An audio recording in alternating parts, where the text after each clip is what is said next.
Speaking about editing stuff, there's some teams that would like to edit their season so far, but there's a couple that haven't. A big matchup, we're talking a lot about the SEC and stuff like that.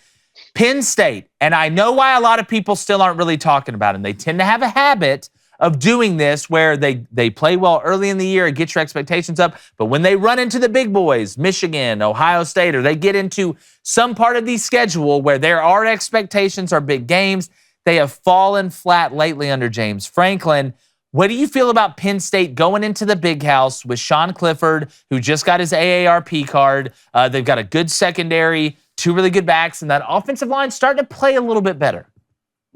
I had them in week 2 at home versus Ohio, and I know it was super early, but I did come away very, very impressed with their team overall. They have a lot of depth at a lot of different places. They've got 3 true freshmen. You mentioned 2 of them in Nick Singleton and the other back, and then as well as Abdul Carter, the linebacker, who I think is going to be a future first-round draft choice that have really come on for them. And, for me, this is all about Sean Clifford's consistency, Sean Clifford delivering, and he's done that so far this year. A lot of that has to do with him remaining healthy, right? I mean, you got to stay healthy if you're Sean Clifford, if you're going to give Penn State a chance. If you guys remember when they went in and they were playing Iowa and they were beating up on Iowa pretty good. And then all of a sudden, Sean Clifford goes down. They lose that game and it tanks their season, right? And so they got to avoid something like that. I have to be honest with you guys, we should be having the same questions about Michigan. I mean, outside of last year, Michigan hasn't been a program that's performed well against top 10 opponents. Mm-hmm. Michigan has not been a program that's performed well in games of high expectation. And Michigan this year, much like Penn State, hasn't played anybody. When you look at the early portion, everybody was sitting there going, well, why would Jim Harbaugh do this with the quarterbacks? How does that make any sense? Look at who the first 3 opponents were. It was literally a danger-free zone. He could literally do open tryouts with those guys and not be in danger of losing the game. So we're going to find out, I think, a lot about both of these teams, not just Penn State.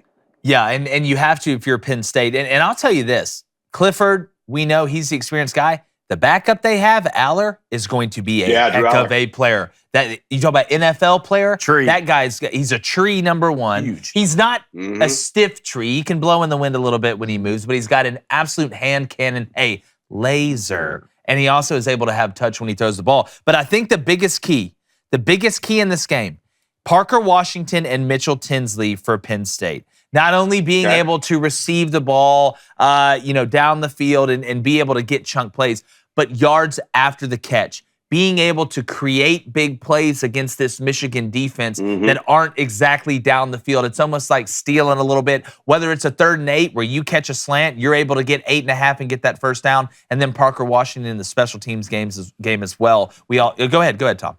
Yeah, I was just going to say one other add to that, and it didn't manifest itself as well when I had them, but Penn State loves to be in 13 personnel. But when they're in it, they're not necessarily in a condensed formation.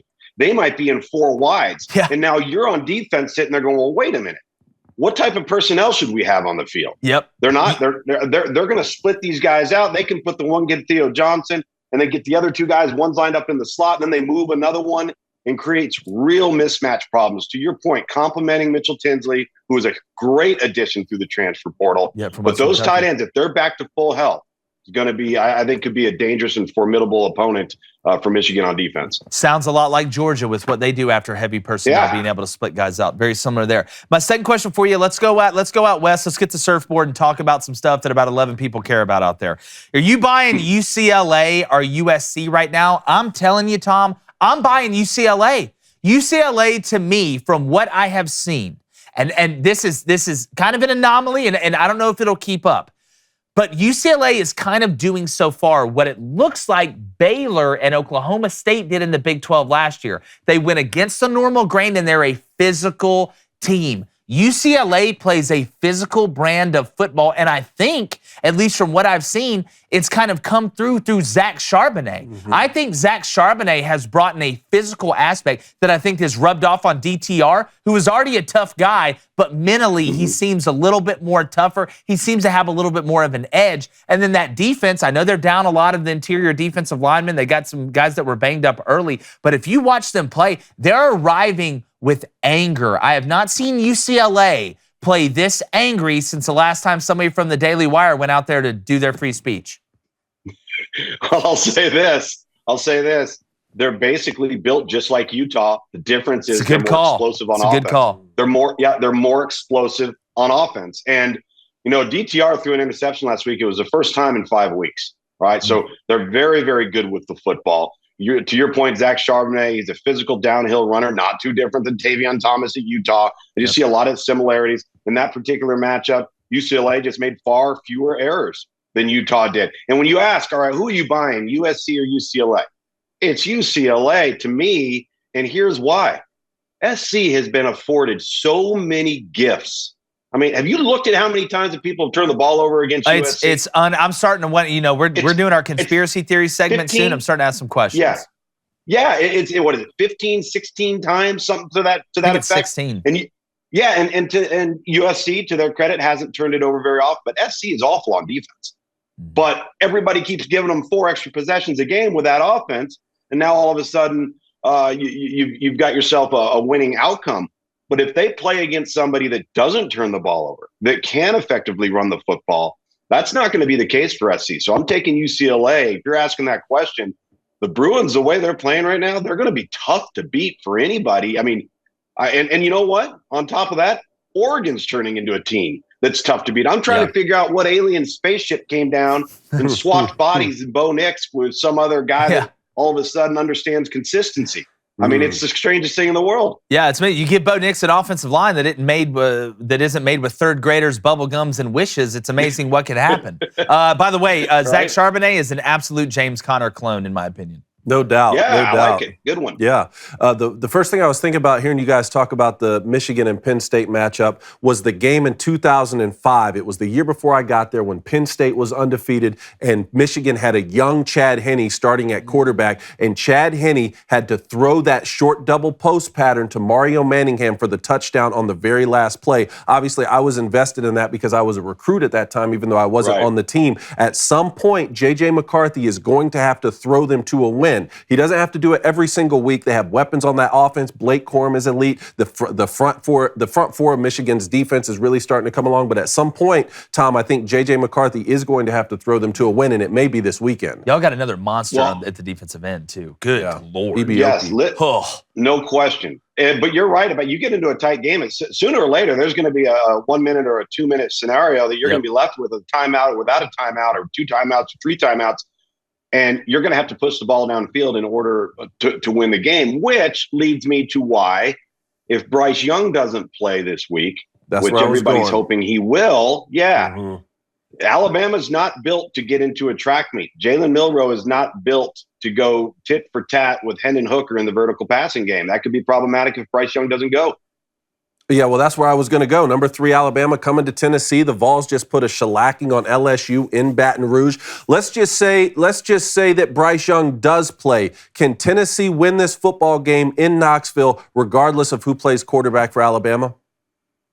I think they are capable. Couple of things stand out. Number 1, you can't let Tennessee get off to a fast start as a result of a mistake you've made. Did you see how that LSU game started? Oh, yeah. That thing was over within 2 minutes of the first quarter because of those first couple of plays. And then when they get ahead like that, they are really good at putting their foot to the bottom of the pedal and just taking off. They revel in being in the track meet scenario. They want to get 90, 95 plays. They want you to have to keep up with them. And is Bryce Young capable of doing that? Absolutely. So that's number 1. You can't let Tennessee get off to a start where they're dictating terms. Number 2, and this is staggering. All right, I was looking through it this week. Tennessee is +5 in turnover margin. You know what Alabama is? -3. -6. Wow. -6. Worst turnover margin since 2014 for Alabama. They are not creating turnovers. And by the way, of that +5 for Tennessee, 10 total forced turnovers, 5 turnovers for Tennessee, no interceptions. They're all fumbles. So Hendon Hooker's playing clean, man. You're going to have to get him to turn the ball over, give it back to you. I still think that Alabama, top to bottom, has the better roster, but Tennessee may be playing better football. Yeah, no doubt. I mean, I love it. Let's go to the Big 12. All right, let's go a little Oklahoma State TCU. This game is huge. One of my favorite slates on the weekend. Spencer Sanders, Duggan, basically these two teams of the Spider-Man Jeff pointing at each other. Tom, who do you like coming on top in this game? The team that makes the fewest errors. I think they're built so similar to one another. The quarterbacks are kind of playing out of their mind right now. You expected that a bit from Spencer Sanders, but not from Max Duggan. I just think that right now, TCU's kind of feeling themselves, man. They're believing. They're buying in, kind of getting hot, peaking at the right time. They're going down the stretch, and all of a sudden, instead of going into a matchup on the road at Kansas or going into a matchup with Oklahoma saying, I don't know, you think we could win this one? Now they're going into games saying, we're going to win this game. But I feel the same way about Oklahoma State. And I think this could be one of those kind of determining factors down the road, depending on how Texas progresses, that could have a legitimate impact on the Big 12 conference championship and the outcome of that game. But I'm gonna stick with the hot hand here. And what's the line on this, by the way? 4.5.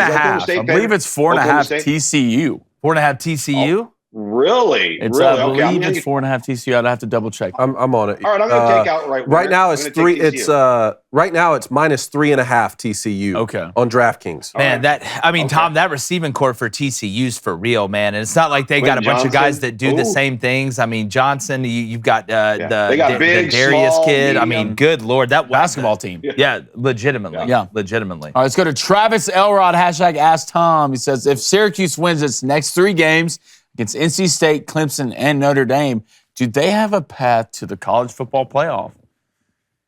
They absolutely do, because that would put them in position to outright win the conference and be a Power 5 conference champion. And, by that time, if those things were to happen, there would be some other chaos that we can all, as we've seen in the first 6 weeks of the season, we can all, assume there's going to be more of it. And that's not to say that it wouldn't include Syracuse in a negative way, but let's just forecast and say Syracuse does those things. Then next thing you know, with other things happening around the conference, absolutely it could put them in position to do that. And Dino Babers deserves a lot of credit. Let me tell you where Dino Babers deserves the most credit. And all you have to do is look at the University of Virginia right now and what's happened to Brennan Armstrong in that offense. Yep. When he hired Robert and Jason Beck away from Virginia and went away from kind of the Baylor-tailored offense and went to what they were doing with Brennan Armstrong the last 2 years at Virginia, it completely transformed the entire offense. They already had a defense coming into the season at Syracuse, and a lot of those guys were playing because during the pandemic year, they had opt-outs, they had COVID issues, and then they had injuries. Next thing you know, they're playing with a bunch of young guys. Well, now those young guys are 2 years fast forward on defense, and they're really good. But to get the play they're getting out of Garrett Schrader has been phenomenal.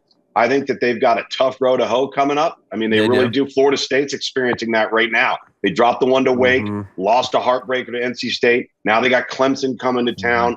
So depending on how your schedule lays out, I've always said, where you play, who you play, and when you play them. Those 3 things in a schedule have a huge impact on the success of your team. And Sean Tucker's a guy that can make huge moments in big games. He's that good of a back, and the way him and Garrett Schrader have played off each other. I mean, remember, Garrett Schrader was moved to wide receiver at Mississippi State before he transferred to Syracuse. And now I think he's actually going to get a shot in the league. Just watching him operate, kind of seeing what some scouts are saying, big guy with a big arm. And his upside, you haven't seen enough to really know how big the upside is, which can be a good thing when you're that size. And he can move. Like Garrett Schrader can move. He's a good athlete. Yeah, he's a really good athlete. I have one real quick here because we have 6 games in the top 25, Tom. But since you talked about Florida State, one outside of that's interesting is number 4 Clemson going to the Seminoles. You've seen both teams up close and personal. We're talking about the ACC here.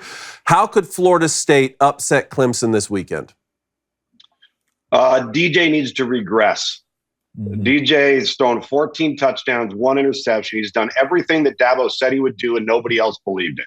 They started to grow up a little bit in the offensive line. Even without Brian Bresee, they're playing good defense. It just shows you how deep they are. So he's got to go on the road, and they've got to make some errors. And then Florida State's got to capitalize. I think Florida State, leading up to the Wake game, had been playing such clean football, and we hadn't seen that from Florida State.